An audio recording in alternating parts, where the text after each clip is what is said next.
Uzamukunda Bernadette na Musabyimana Musa Mustafa bakoze urugendo rw'ibirometero 144 bava Busasamana mu karere ka Rubavu. Bari bafite ibikarito bibiri birimo ubutumwa bari bashiriye inteko ishinga amategeko. Turashimira cyane nyakubahwa Perezida wa Repubulika ko bw'iterambere yatugejejeho, tukaba tunasaba inteko ishinga amategeko ko yahindura iriya ngingo y'101 kukira tubangamiye cyane nk'abaturage, kandi rwose tubisabye mu butwari bw'Imana turabizi ko byashoboka. Twarangije no kubisaba Imana izabidufashamo. Turifuza nyakubahwa Perezida wa Repubulika kugira ngo abari utuyobora kuko atugejeje ku iterambere ryiza kandi rirambye. Umurenge rero abaturage bamaze kubona ibyiza nyakubahwa Paul Kagame yatugejeho, cyane cyane mu iterambere harimo gahunda ya Giringa VUP, hakabamo imihanda myiza ubonera kurwa, amashanyarazi arahari, hari na kimwe mbese ku mutekano ni wose. Muzi indambara zahora zibera hari Busasamana, ariko ubu ngubu nyakubahwa Paul Kagame yakoze ibishoboka byose. Ubu turahinga tukeza tukaryama tugasinzira. Uzamukunda Bernadette na Musabyimana Musa Mustafa ndetse n'umwarimu uhagarariye abandi mu murenge wa Busasamana bari bazanye inyandiko 4370 zanditswe n'abaturage bo muri uyu murenge basaba ko itegeko nshinga rihinduka. Iyi karito mubona hangaha rero irimo impapuro abaturage bo mu murenge wa Busasamana aho ni mu karere ka Rubavu banditse basaba ko itegeko nshinga ryahinduka. By'umwihariko rero aba baturage bakaba baranditse bandikishije ikaramu, barandika basobanura impamvu bashaka ko itegeko nshinga ryahinduka.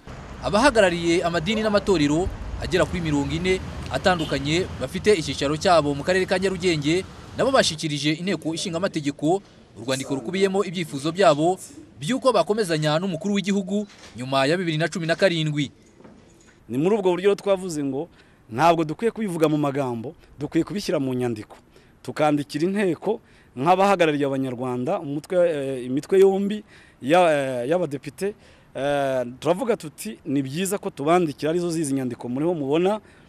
Turavuga tuti iyi ngingo y'101 ni yo mu itegeko nshinga ni hindurwe, ivugururwe, isimbuzwe ko Perezida wa Repubulika agomba kutagira manda, akiyamamaza mu gihe cyose abanyarwanda bazaba bakimubonamo ubushobozi. Perezida w'inteko ishinga amategeko umutwe w'abadepite Mukabarisa Donatille yemeza ko bakomeje kwakira abaturage mu ngeri zitandukanye basaba ko iyo ngingo y'101 yahinduka kandi ko hazabaho igihe cyo kubisuzuma. Kugeza ubu ngubu ni benshi bamaze kutwandikira, ntabwo twababwira ngo imibare irangana gutya, bimaze igihe bandika, ariko byose turimo kugerageza kubikusanyiriza hamwe kugira ngo turebe abantu bamaze kwandika, ariko ni benshi. Byose tuzabikusanya tubigeze ku nteko rusange, kuko inteko rusange niyo ifata icyemezo, ntabwo ari twebwe nka biro cyangwa se urundi rwego rufata icyemezo. Ni inteko rusange, ubwo tuzabigeza ku nteko rusange tubibagaragarize, ubwo inteko rusange nizafata icyemezo kugira ngo igire icyo ikora ku byo abaturage barimo gusaba. Tuzabishyira mu gihembwe gitaha gisanzwe.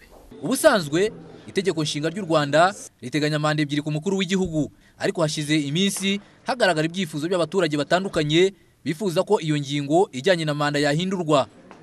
Kwizera John Patrick, Televiziyo Rwanda, i Kigali.